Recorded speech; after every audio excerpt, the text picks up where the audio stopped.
ያድናል ያድናል በሳይለት የምናከብረው በዓል ሲራክ ሚሳቅ አብደናጎ አናንያ አዛርያ ሚሳኤል ብለን የምናከብረው በዓል ትንቢተ ዳንኤል ምዕራፍ 3ን ስታነቡ እንዲህ ብሎ ናቡከደነፆር በራሱ አንደበት ምስክርነት ሰጥቷል።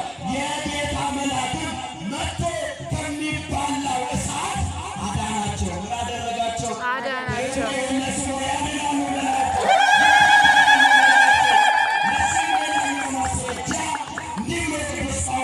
መስክሮልናል። ዕብራውያን ምዕራፍ 1 ቁጥር 14 ላይ ሁሉም መዳንን ይወርሱ ዘንድ ምንን ይወርሱ ዘንድ መዳንን ረፍትን መዳንን ሕይወትን ይወርሱ ዘንድ የሰዎች ልጆችን ሊያገለግሉ የሚላኩ መናፍስት አይደሉምን? መላእክት ያገለግሉናል አያገለግሉንም? ያገለግሉናል። በስሙ እንድናምን በስሙ እንድናረግ በስሙ የዘላለም ሕይወት እንዲኖረን መላእክቱ አለ ይጠብቁናል።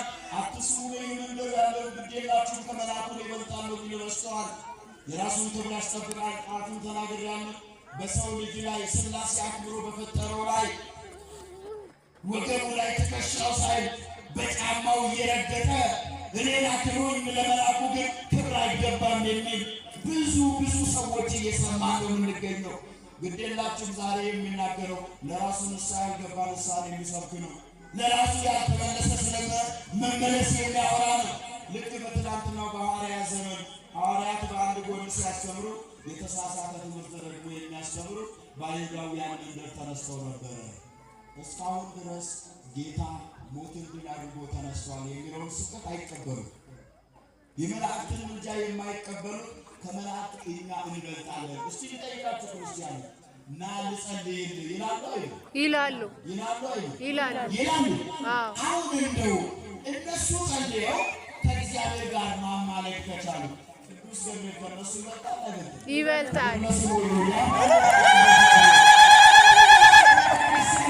አይኖችን ሲከፈት በዚህ ልክ እንረዳት እንጂ የተሻገሩ አለ ከእግዚአብሔር ጋር የጸኑ እነ ኢያሱ ምዕራፍ 5 ላይ መጽሐፈ ኢያሱ ስታነቡ ኢያሱ ከእኛ ወገን ነው ወይስ ከጠላቶቻችን ወገን ነው? ቅዱስ ሚካኤል እንዲህ ብሎ መለሰ።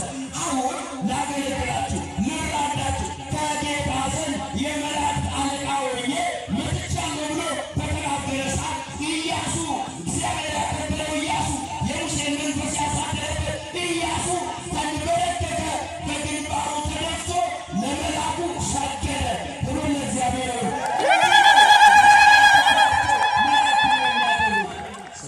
ስለነዚህ ሰዎች ብንተርክ ብንናገር ጊዜ አይበቃንም እንዳለው ቅዱስ ጳውሎስ ዕብራውያን ምዕራፍ 11 ስታነቡ ስለነ ዲቦራ፣ ስለነ ባር፣ ስለነ ዮፍታሔ፣ ስለነ ኢያሱ፣ ስለነ አብርሃም፣ ይስሐቅ፣ ስለነ ያዕቆብ አለብነግራችሁ ጊዜ ያጥረኛል።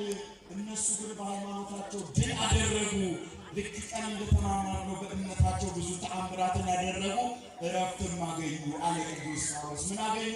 እረፍት። ስለዚህ ክርስቲያኖች መላእክቱን ያከበሩት ከብረዋል።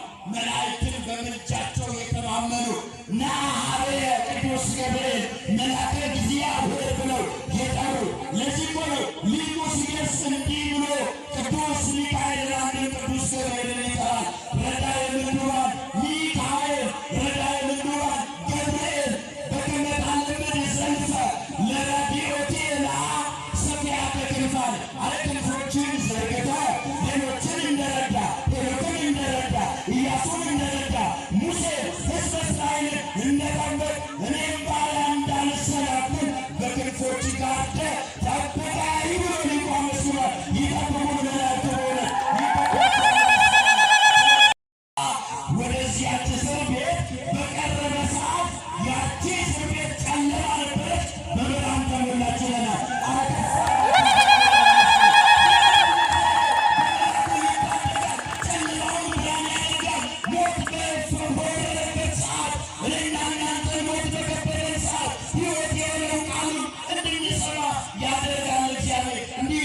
የጌታ መልአክ ወደ እስር ቤት ቀረበ፣ በቤት ውስጥ ብርሃን በራ ይለናል። ምን ሆነ? በቤት ውስጥ ብርሃን። የሐዋርያት ሥራ ምዕራፍ 12 ቁጥር 7 እየነገርኳችሁ ነው። ተረት እንዳይመስላችሁ። የጌታ መልአክ ቀረበ፣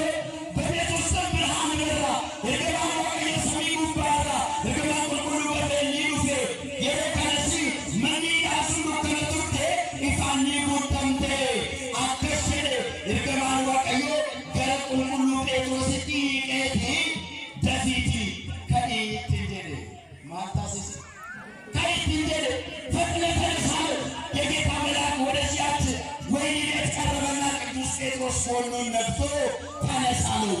ቅዱስ ጴጥሮስ መነሳት ይችላል? ታስሯል አልታሰረም? ታስሯል። ታስሯል አልታሰረም? ታስሯል። እንዲህ ባለ ሰዓት የእግዚአብሔር መልአክ ስልጣን ተሰጥቶታልና ተነስ ባለ ሰዓት በእጁ ላይ ያለው ሰንሰለት ልክ ጅማት እሳት እንደነካው እንደሚበጣጠስ ሁሉ እንዲያ ባለ ሁኔታ ሰንሰለቱ ከእጁ ረገፈ ይለናል። ማን ይመስል መልአኩ ቅዱስ ጴጥሮስን ረዳው፣ አገዘው፣ እንዲህ ብሎ ተናገረው። ተነስ፣ አገልግሎት ይቀጥላል፣ አምልኮ ይቀጥላል። ያመንከው አምላክ ነፃ አውጥቶሃል። ምን ያደረግከው አምላክ? ያመንከው ምን ያደረግከው አምላክ? ያመንከው አምላክ እግዚአብሔርን መልአኩን ልኮ ይታደጋቸዋል። እመኑት፣ እግዚአብሔርን ከመከራ ያወጣቸዋል። መልአኩ መጥቶ እመኑት፣ እግዚአብሔርን ዘወትር ቅዱሳን መላእክት ይጠብቋቸዋል። ስለዚህ እግዚአብሔርን ልናምን ይገባል። በዚህ ሰዓት መጥቶም ደግሞ ተከተለው። ታጠቅ አለ መልአኩ። ጫማህንም አግባ፣ እንዲሁም አደረገ። ልብሱንም ለበሰ፣ ተከተለው ይለናል። መጥቶም ተከትሎት ራእይ የሚያይ ይመስላል እንጂ በመልአኩ የሚደረግለትን ነገር አላስተዋልም። ምን አላደረገም? አላስተዋልም። አሁን ቅዱስ ገብርኤል ከብዙ መከራ አውጥቷቸዋል። አላወጣቸው? አውጥቶናል። አውጥቶናል። አላወጣንም? አውጥቶናል። ቅዱስ ጴጥሮስ አላስተዋለም። በመልአኩ የሚደረግለትን ነገር አላስተዋለም። እስከ ደጁ ተራመደና ልክ ከእስር ቤት ከወጣ በኋላ እግሮቹ ከእስር ቤት ከወጡ በኋላ መራመድ እንደቻለ ካረጋገጠ በኋላ ወደ ልቡ ተመለሰ ይለናል። መድኃኒዓለም ወደ ልቦናችን ይመልስ። አሜን። አዎ ይችላል። እግዚአብሔር ወደ ልብ መመለስ ይችላል። በዓለም የተሰረቀው ልባችን፣ በኃጢአት ያደፈው ልባችን ወደ ልቦናችን ሲመለስ የጌታ መልአክ እንዴት ባለ ሁኔታ እንደሚጠብቀን እናያለን። አሁን እኮ የኔና የእናንተ ኃጢአት ጋርዶን እንጂ መላእክቱ በዙሪያችን ረበው ከበው ይጠብቁናል። አይጠብቁንም? ይጠብቁናል። የሚጠብቀኝ መልአክ አለ ቅዱስ ዳንኤል ምዕራፍ 10 ላይ ትንቢተ ዳንኤል ስታነቡ በአንበሶች ጉድጓድ በተጣለ ሰዓት ከዋነኞቹ አለቆች አንዱ የሚጠብቀኝ የሚያግዘኝ መልአክ የአንበሶቹን አፍ ዘጋ። ምን እንዳያደርጉት? እንዳይገሉት። ስለዚህ ዓለም ውጣ እንዳታስቀራችሁ የጌታ መልአክ ከዓለም ሀሳብ ወጥቶ ያውጣችሁ። አሜን። ሁላችንንም ያውጣል። አሜን። ወደ ልቡ ተመለስ። አሁን ክርስቲያኖች ወደ ልቡ ስሙ። እኔና እናንተ ወደ ልቦናችን እንመለስ። የመላእክት አገልግሎታቸው ብዙ ነው። ቅድም ቁጥር 11 ላይ የተጻፈውን ቃል በደንብ ላንብብላችሁ። እንዲህ ተብሎ ተጽፏል። ጴጥሮስ ወደ ልቡ ተመለሰ። የጌታ መልአክ ጌታ መልአኩን ልኮ መልአኩን ምን አድርጎ ልኮ ማን ጌታ መልአኩን ልኮ ከሄሮድስ እጅ ያሉትን